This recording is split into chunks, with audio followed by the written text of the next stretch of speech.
ಕೊಪ್ಪಳ ತಾಲೂಕಿನ ಹುಲಗಿ ಗ್ರಾಮದಲ್ಲಿರುವಂತಹ ಶಕ್ತಿ ದೇವತೆ ಹುಲಿಗೆಮ್ಮ ದೇವಿ ದೇವಸ್ಥಾನದ ಹುಂಡಿ ಎಣಿಕೆ ಕಾರ್ಯ ನಡೆಯಿತು.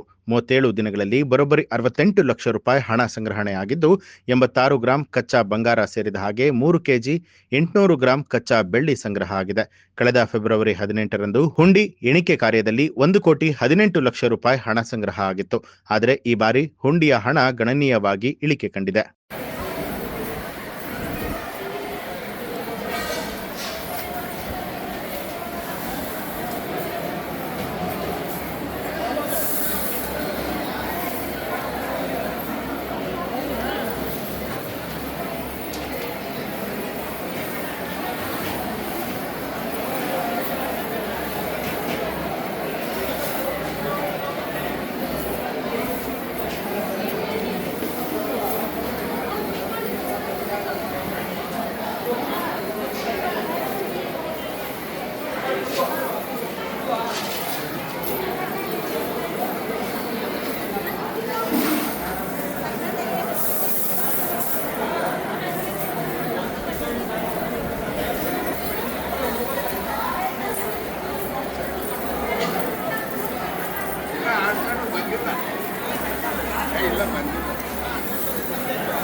ನ್ಯೂಸ್ ಅಲರ್ಟ್ ನಿಮ್ಮಿಂದ ನಿಮಗಾಗಿ.